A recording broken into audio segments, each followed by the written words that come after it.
বরগুনার পাথরঘাটায় ভয়াবহ আকার ধারণ করেছে বিদ্যুতের লোডশেডিং। দিনরাত ঘন ঘন বিদ্যুৎ যাওয়ার ফলে স্থবির হয়ে পড়েছে জনজীবন। চরম বিপাকে পড়েছেন এইচএসসি পরীক্ষার্থী সহ সাধারণ শিক্ষার্থীরা। অন্যদিকে বরফ সংকটের কারণে সাগরে যেতে পারছেন না জেলেরা, যার ফলে বড় ধরনের ক্ষতির মুখে পড়েছে স্থানীয় অর্থনীতি। বরগুনার পাথরঘাটা থেকে তাওহিদুল ইসলাম শুভর তথ্যচিত্রে জানাচ্ছেন লিওন আজাদ। AKS অর্জন করল গিনেস ওয়ার্ল্ড রেকর্ডস। AKS ভ্যাপসা গরমের মাঝে ঘন ঘন লোডশেডিংয়ের কারণে স্কুল ও এইচএসসি পরীক্ষার্থীদের লেখাপড়ায় চরম ব্যাঘাত ঘটছে। দিন কিংবা রাত কোনো সময় মিলছে না নিরবচ্ছিন্ন বিদ্যুৎ। মোমবাতি জ্বালিয়ে পড়ার চেষ্টা করলেও তীব্র গরমে অতিষ্ঠ শিক্ষার্থীরা পড়ালেখায় মনোযোগ ধরে রাখতে পারছেন না। সন্তানদের ভবিষ্যৎ নিয়ে চরম উদ্বেগ প্রকাশ করেছেন অভিভাবকরা।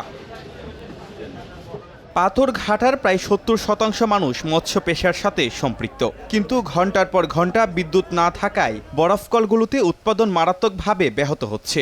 ফলে চাহিদা মতো বরফ না পেয়ে জেলেরা মাছ শিকারের জন্য গভীর সাগরে রওনা হতে পারছেন না। ট্রলার নিয়ে ঘাটে বসেই দিন পার করতে হচ্ছে তাদের।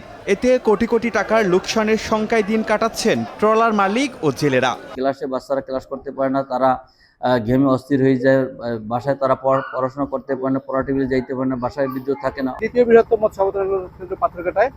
এই পাথরঘাটায় যদি বিদ্যুতের এই অবস্থা হয়, তাহলে আসলে রাজস্ব কি আদায় হবে, কি মাছ বিক্রি হবে, আর কি এইখান থেকে চালানো হবে? প্রতিদিনের মধ্যে 24 ঘন্টায় মনে হয় আমরা সাধারণত 7-8 ঘন্টা বিদ্যুৎ পাই। সাধারণত আমরা জেনারেটর নির্ভরই আমাদের প্রতিষ্ঠান চালাতে হয়, ডায়াগনস্টিক বা ক্লিনিক এগুলো। তবে বিদ্যুৎ বিভাগের দাবি, আন্তর্জাতিক সংকটের প্রভাব পড়েছে স্থানীয় বিদ্যুৎ উৎপাদনে। বরফের অভাব, বিদ্যুতের কারণে বিদ্যুৎ পাথরঘাটায় যে বিদ্যুৎ, এটা অপর্যাপ্ত, মানে এটা 8 ঘন্টা থাকে, 3 ঘন্টা থাকে না। পাথরঘাটায় যে সাব স্টেশন আছে, এই সাব স্টেশন আপগ্রেডেশনের কাজ আমরা ডিসেম্বরের মধ্যে শেষ হবে।